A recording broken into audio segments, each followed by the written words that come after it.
E aí, pessoal, bem-vindos a mais um programa Aliadas com Ali Clem.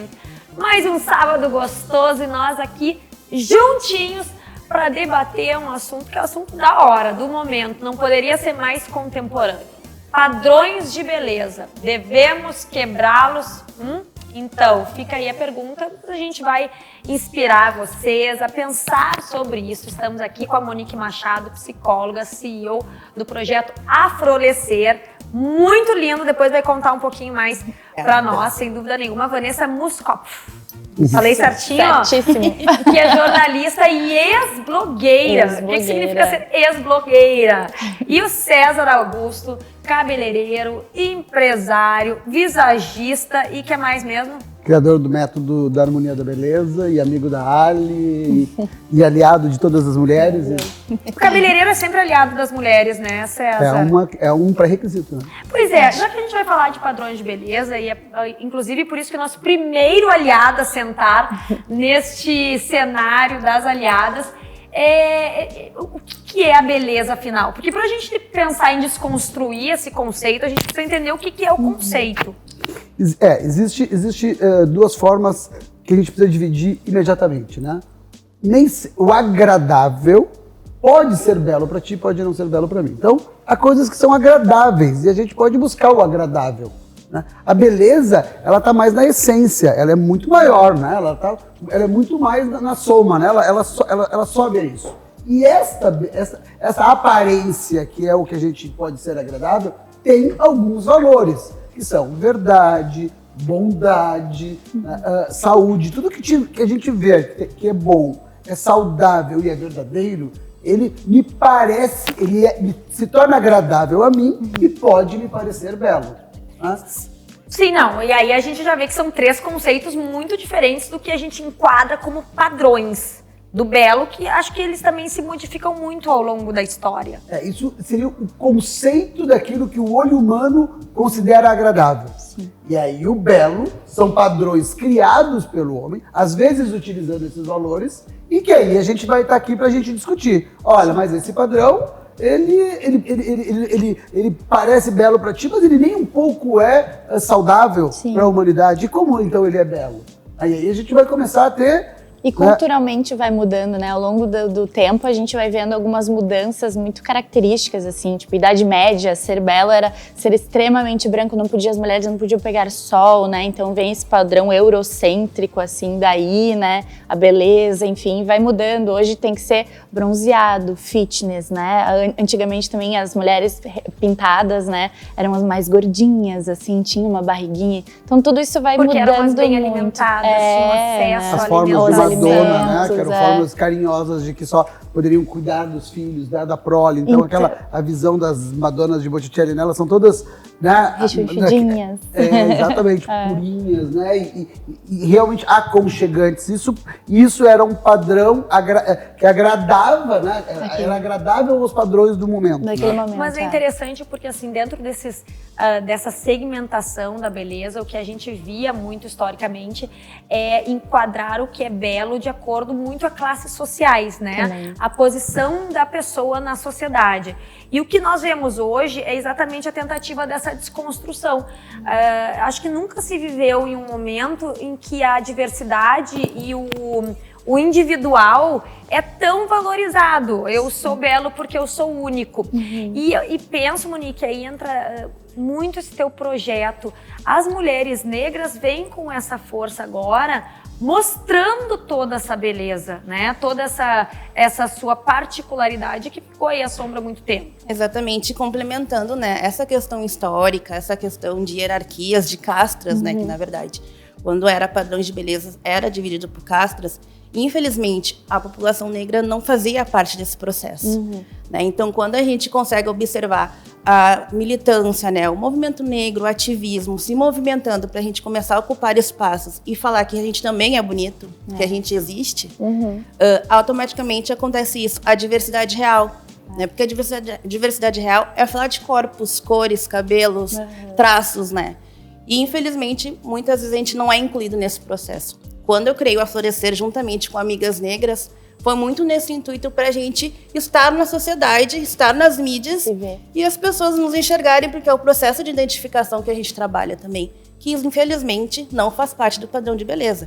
Nossa estética é muito difícil de ver. Agora que a gente está começando a passos lentos a se comunicar com o público, a ocupar os espaços, né, para mostrar que a gente existe, né, porque às vezes a gente é apagado nos espaços, nos lugares. Isso é muito legal que a Monique falou, né, de representatividade, de se ver, porque quantas vezes, né, agora as redes sociais trouxeram muito isso, essa força, tipo, as pessoas postam fotos, se veem. Eu vi um corpo parecido com o meu quando eu fiz todo o meu processo, que eu engordei 20 quilos, e eu fui ver o meu corpo, eu falei, cara, não, eu sou parecida, eu posso usar essa roupa, eu posso vestir isso, porque olha essa menina vestindo também. A mesma coisa com, né, a população negra, tipo, ver o cabelo, ver o afro, soltar esse cabelo, fazer a transição capilar. Isso acontece muito por conta de se ver representado. É muito legal isso. Talvez o quarto valor deste, que agora está muito em alta, né?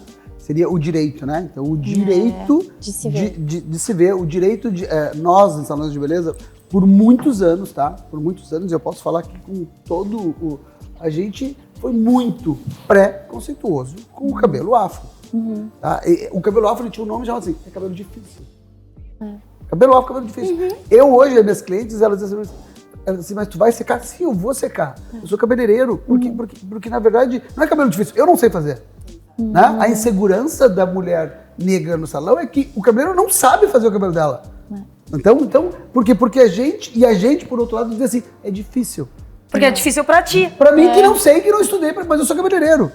Então, esse direito de a gente demonstrar o nosso gosto, né? Então, e aí a gente começa, olha, eu gosto do meu cabelo como ele é. Posso não gostar de como ele é, isso é gosto. Eu gosto do meu corpo como ele é. Então, passa a ser belo a melhor versão daquilo que tu gosta. Exato. Né? Não é a modificação. Às vezes, assim, quando a gente fala da harmonia da beleza, e todo mundo pensa assim, mas então a harmonização, como se a gente se harmonizar aqui, nós precisássemos ser todos iguais, equalizados. Não. Tipo a Angelina Jolie, Isso. fazer... Mas a sociedade é com isso, né? Que estejamos todos iguais. Isso. E fica alimentando isso, que a gente todo mundo é igual e não somos. E nós somos iguais espiritualmente e completamente diferentes. Né? Nós somos todos iguais, incrivelmente diferentes. É uma campanha que a gente fez lá no salão por muito tempo. Legal. Porque se tu tem o direito de usar, de ser assim, eu sou assim e eu gosto de ser assim, eu gosto. E eu tenho o direito de ser assim. Eu preciso ter pessoas que façam a melhor versão de mim como eu sou. E aí nós vamos chegar ao ápice da beleza. Mas aí tem que dar dois passinhos pra trás, César, que é o eu gosto de mim. Assim, porque pra chegar nesse ponto do eu gosto de mim assim, a pessoa já tem que compreender que isso é também belo. E muitas meninas, aí entra em parte o trabalho das gurias aqui, de chegar no público que muitas vezes não se gosta. Acho que vem da comparação, eu olhar e se comparar, né? Eu tava falando agora justamente, tipo, eu conseguir reconhecer o outro, né? Conseguir enxergar, pois eu posso ser assim, mas também separar, tipo, não se comparar. É diferente isso, né? Conseguir se reconhecer, se ver, mas não se comparar, porque também isso gera uma ansiedade, gera um estresse, tipo, não, sabe? Aquelas... beleza inatingível, né? Aquele padrão que só existe ali no Instagram, que é um padrão photoshopado. Foi por isso que tu virou ex-blogueira? Foi por isso.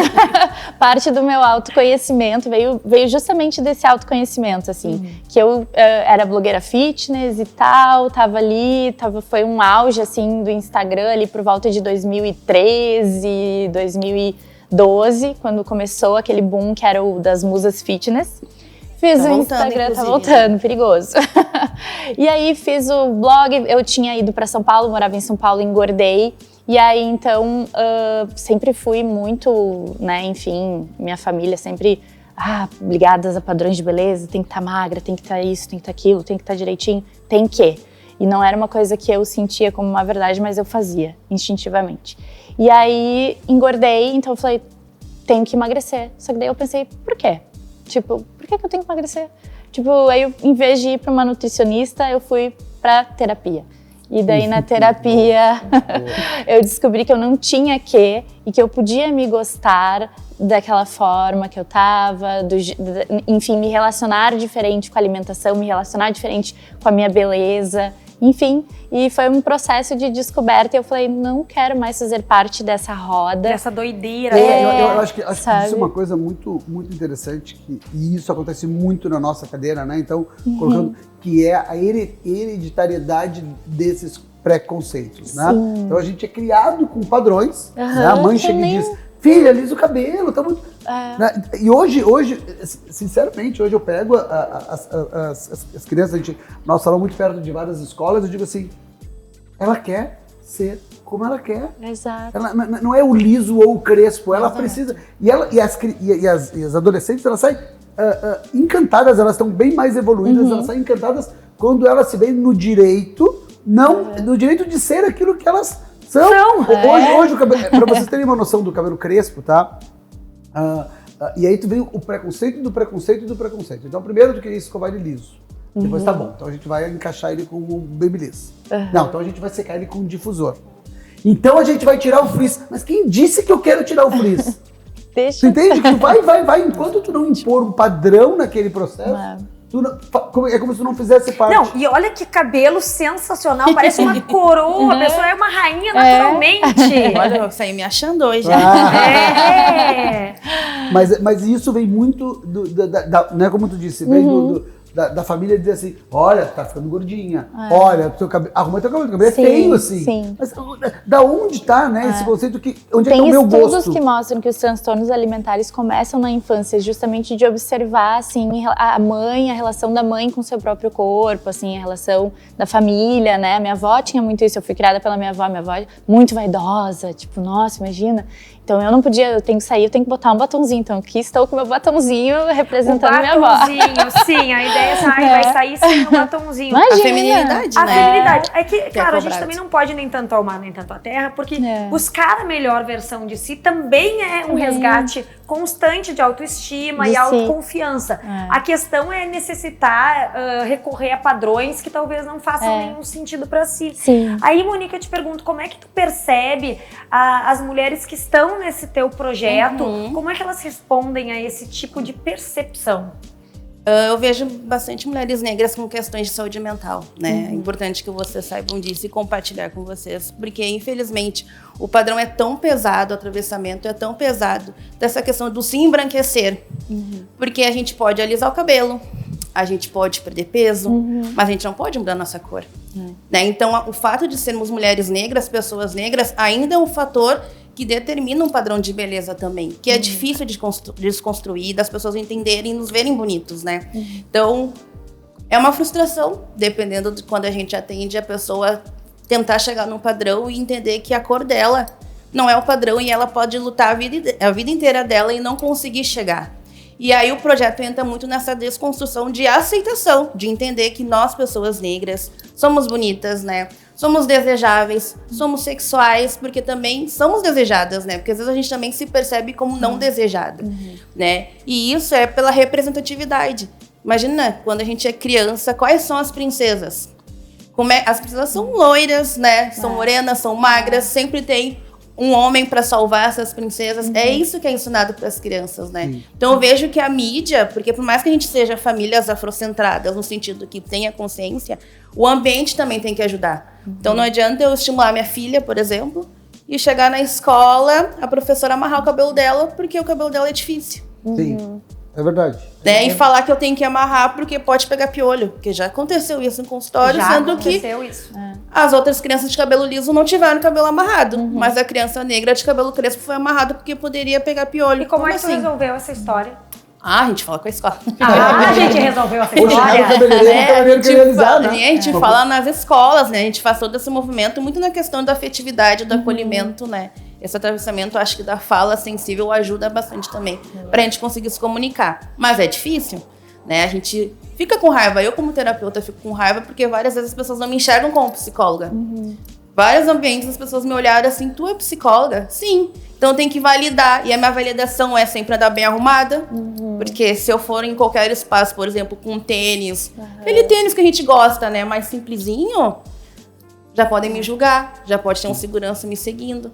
né? Então a gente sempre tem que estar sempre arrumada, falando bem, com calma, para ser aceita. E isso é um padrão, porque a gente não pode mostrar corporeidade, né? Eu gosto de falar alto, eu gosto de rir, mas às vezes tem que estar me contido nos ambientes, porque eu sei que às vezes a minha imagem pode não ser validada e é muito difícil. Então as pacientes, que a maioria das pacientes que chegam lá, são mulheres negras.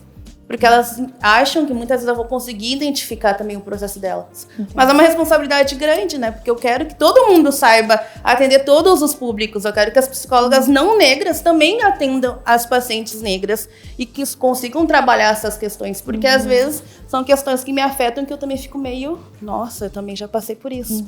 E é difícil. Acho que essa questão e esse tipo de assunto, quando ele fica nesse nível, ele é muito rico, né?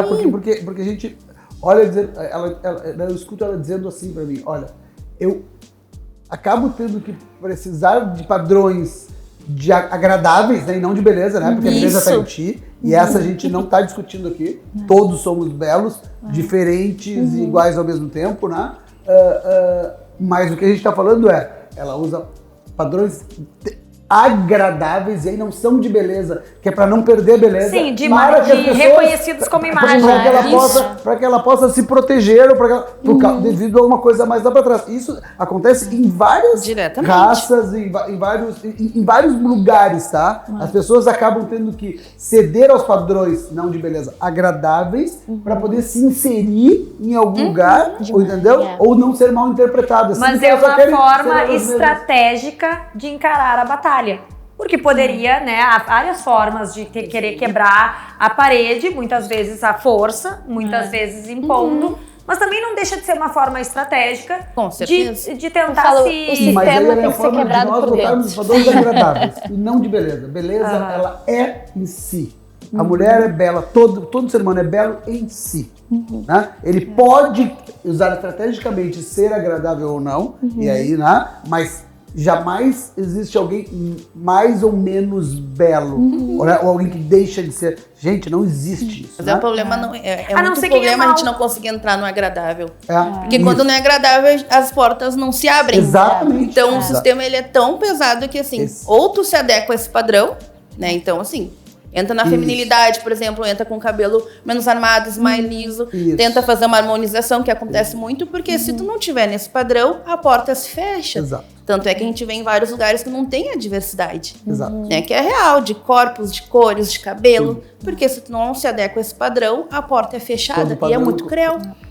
Vanessa, o que tu diria como dica para quem está nos seguindo? Eu acho começar a ler e buscar muito essa questão do autoconhecimento. O que é beleza pra mim? Quem sou eu? O que eu gosto? O que eu não gosto? Sabe? Se conhecer. E a partir daí tu vai ser bela pra ti e isso vai ir pra fora, independente. E mais do que isso, também nos seguir aqui no Aliadas, acompanhar sempre as nossas conversas, porque essa é a ideia. Quebrar, derrubar algumas paredes que são do universo feminino, do universo humano. Eu até diria com pessoas que estão aqui conversando, né, com suas histórias, com seu brilhantismo e com sua beleza própria, cada um de nós. E quando estiverem com problemas de autoestima, liguem pro César Augusto, que ele dá um up na hora. E belo também é esse espaço maravilhoso. Esse espaço aqui é belo, né? Demais. Que é a Arena da YouMove, nosso parceiro, onde a gente faz o Aliadas acontecer pra vocês. Muito obrigada. Eu ia dizer Aliadas, nós temos um aqui aliado também. Até mais.